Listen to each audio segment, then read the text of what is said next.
Sanibonani ekhaya lamaphupho. Amaphupho ngabantu asho ukuthini amaphupho ngabanye abantu?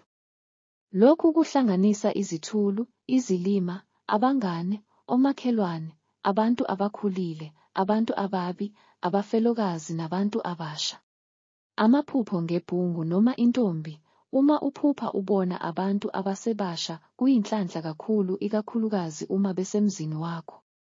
Uzoba nenjabulo empilweni futhi izinkinga zakho zizophela nisale kahle.